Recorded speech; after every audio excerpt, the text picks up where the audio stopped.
So, how exactly does the wind affect the ocean? Well, the wind affects the ocean in a lot of ways. If we take a look at this map, we can see that the arrows are representing the various global wind patterns. We have the westerlies here, and then we have the trade winds going across this direction, and over here down the brown, and then we have our other westerlies that are down here as well. So these global wind patterns are constantly blowing across the earth.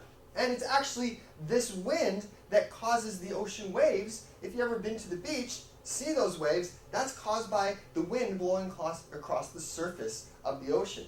But it even goes further than that.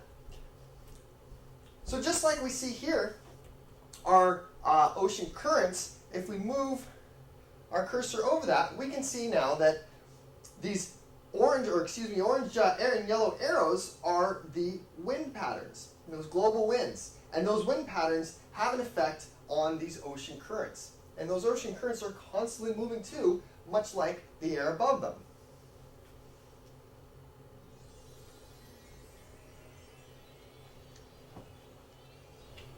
Earth's oceans are vast. They cover over 70% of Earth's surface and play a major role in climate by dominating Earth's energy and water cycles. Ocean surface currents are the energy transportation mechanisms that help to drive and maintain many of Earth's climate zones. Do oceans warm up and cool down? Ocean surface temperature, much like the atmosphere's temperature, is constantly changing. The oceans are a major and very active component of the climate system, absorbing about twice as much of the sun's radiation as the atmosphere or the land surface. What you see here is a data-based visual representation of heat fluctuations over an 18-month period. The bright red that appears close to the equator represents 95 degrees Fahrenheit. The dark purple at the poles represents 28 degrees. The fluctuations you see that first extend above and then below the equator show you the seasonal temperature differences between the northern hemisphere and southern hemisphere. The oceans absorb, store, and move heat, delivering huge quantities of heat energy to the global climate system. What do ocean currents have to do with climate? The ocean's ability to absorb the sun's energy is only part of the story. It's the ocean surface currents that function to move large amounts of heat across the planet, globally redistributing heat and water vapor. Ocean surface currents are typically driven by surface winds and can have a huge impact on climate. For example, Northwest Europe, in spite of its latitude, is not a frozen land because the Gulf Stream off the eastern coast of the United States transports warm water north to those areas. In the Pacific Ocean, the Pacific North Equatorial and the Pacific South Equatorial currents, driven by the trade winds, move heat from North and South America's west coast to Japan and Australia. In the northern hemisphere, the currents move clockwise. In the southern hemisphere, they move counterclockwise.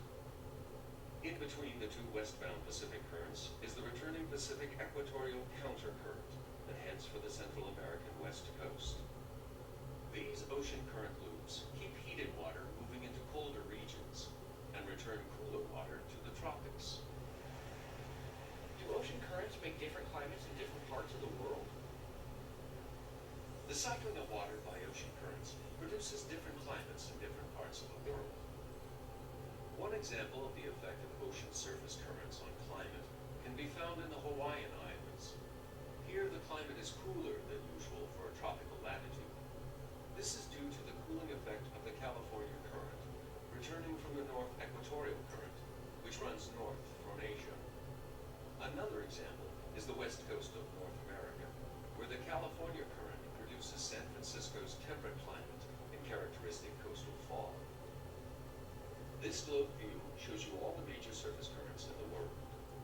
In each case, an ocean surface current either provides the heat for a hot or temperate climate, or brings a cool or cold climate to land. Ocean surface currents help to drive and maintain many of Earth's climate zones. So as you can see from that video, the convection currents of wind that are blowing across the ocean have a huge effect on our climate, on the oceans, and how the ocean behaves. So in our next segment then, we're going to take a look at some other areas besides the oceans where convection currents exist. So if you'd like to know more, stick around.